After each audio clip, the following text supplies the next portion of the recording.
ભરૂચ શહેરની ઐતિહાસિક ધરોહર જુમ્મા મસ્જિદ ફરી એકવાર વિવાદના કેન્દ્રમાં આવી છે। સુરતથી આવેલી કેટલીક મહિલા યાત્રાળુઓ દ્વારા મસ્જિદ પરિસરમાં કથિત રીતે પૂજાપાઠ કરવામાં આવ્યો હોવાનો વિડીયો સોશિયલ મીડિયામાં વાયરલ થતા મામલો તંગ બન્યો છે। વાયરલ વિડીયોના પગલે ભરૂચની ઐતિહાસિક ધરોહર મંદિર કે મસ્જિદ મુદ્દે ફરી ચર્ચાઓ ગરમાઈ ગઈ છે। આ ઘટનાને લઈને મુસ્લિમ સમાજમાં રોષની લાગણી ફાટી નીકળી છે। સમાજના આગેવાનો દ્વારા જિલ્લા વહીવટી તંત્ર અને પોલીસ વિભાગને લેખિત ફરિયાદ કરવાની તજવીજ હાથ ધરવામાં આવી છે। સમાજના પ્રતિનિધિઓએ ચીમકી ઉચ્ચારી છે કે આવી ઘટનાઓ ફરી બનશે તો કાયદો અને વ્યવસ્થાની સ્થિતિ બગડવાની સંપૂર્ણ જવાબદારી પ્રશાસનની રહેશે। તેમણે ઐતિહાસિક અને ધાર્મિક સ્થળોની સંવેદનશીલતા જાળવવા કડક પગલાં લેવાની માંગ કરી છે। મામલાની ગંભીરતા ધ્યાનમાં લઈને પોલીસ તંત્ર સતર્ક બન્યું છે અને સમગ્ર ઘટનાની તપાસ શરૂ કરવામાં આવી છે। હાલ શહેરમાં પરિસ્થિતિ શાંતિપૂર્ણ હોવાનું જાણવા મળે છે, પરંતુ સોશિયલ મીડિયામાં વાયરલ થયેલા વિડીયોના કારણે ચર્ચાનો માહોલ ગરમાયો છે। જુમ્મા મસ્જિદના ભરૂચ શહેરના આગેવાનો તથા જુમ્મા મસ્જિદના ટ્રસ્ટીઓ દ્વારા ગઈકાલે જે ભરૂચમાં દુઃખદ ઘટના બની તારીખ 3/3/2026 અને મંગળવારના રોજ જે સવારના 11 વાગે એક ભરૂચ શહેરના બે સ્થાનિક યુવાનો દ્વારા એક લેડીઝ અને પુરુષોનું ટોળું લઈ અને જુમ્મા મસ્જિદને નિહાળવા માટે આવેલા। જુમ્મા મસ્જિદ જોવા માટે ઘણા લોકો આવે અને આ ઐતિહાસિક જુમ્મા મસ્જિદને જોઈને લોકો શાંતિએ જાય।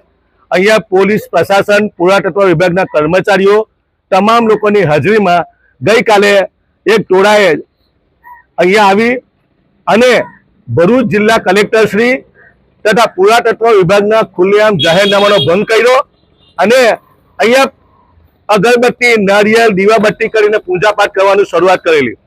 જ્યારે ટ્રસ્ટીઓને અમે ભરૂચના કલેક્ટર કચેરી ખાતે એક મિટિંગમાં હાજર હોય ત્યાં અમને ખબર પડતા અમારા ટ્રસ્ટીઓ ત્યાં પહોંચતા અમારા ટ્રસ્ટીઓ એમને હજીજી કરી કે આ પુરાતત્વ વિભાગની પ્રોપર્ટી છે, તમે એને જોઈને ચાલ્યા જાઓ, આ અમારી ઐતિહાસિક જામા મસ્જિદ છે।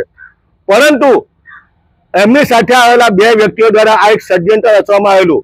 ભરૂચ શહેર શાંતિપ્રિય શહેર છે, અહીંયા ઇખલાસથી ભાઈચારાથી લોકો રહે છે। આ જિલ્લાનું માહોલ બગાડવા માટે, ભરૂચ શહેરની શાંતિને ડહોળવા માટે આ બે વ્યક્તિઓ દ્વારા જે અહીંયા ટોળો લઈને આવ્યા અને અહીંયા પૂજાપાઠ કરવાનું શરૂઆત કરી। આનાથી આ એક કાવતરું છે। અમે ભરૂચ જિલ્લા કલેક્ટર સાહેબ, ભરૂચના એસપી સાહેબ અને બી ડિવિઝન પીએસઆઈ અને પુરાતત્વ વિભાગે માંગ કરી અને નિષ્પક્ષ તપાસ કરવામાં આવે। આ કાવતરાનો એક ભાગ છે। ભરૂચ શહેર શાંતિપ્રિય શહેર છે અને કોમી તોફાનોમાં ઠોકી દેવાનો એક પ્રયત્ન થયેલો છે, પરંતુ અમે તમામ બીજા ધર્મના લોકોનો આદર સન્માન કરીએ।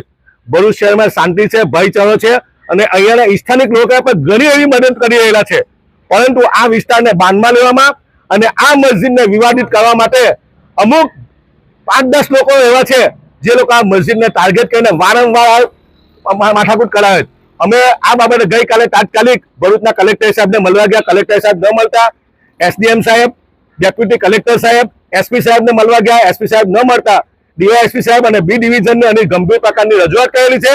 આ જે લોકોએ જાહેરનામાનો ભંગ કરેલો કલેક્ટરના અને પુરાતત્વ વિભાગનો અને આને જે પૂજાપાઠ કરવાનો પ્રયત્ન કરેલો છે, આ સાખી લેવામાં નહીં આવે, આની સામે કાયદેસરની કાર્યવાહી કરવામાં આવે, અમની સામે એફઆઈઆર દાખલ કરીને જેલના સળિયા પાસે ધકેલવામાં આવે એવી અમારી માંગ છે। જો આ બાબતે અમને ન્યાય નહીં મળે અમે બી ડિવિઝન પોલીસમાં આજે જ ફરિયાદ દાખલ કરીએ।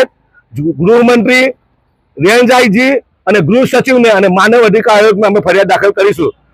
હવે પછી આવી ઘટનાનું નિર્માણ ન થાય એ તમામ જવાબદારી ભરૂચ જિલ્લા વહીવટી તંત્રની અને પોલીસ પ્રશાસનની અને પુરાતત્વ વિભાગની હોય। અમારી માંગ છે કે તમામની સામે કાયદેસરની કાર્યવાહી કરવામાં એવી અમે જુમ્મા મસ્જિદના ટ્રસ્ટીઓ અપીલ કરીએ છીએ।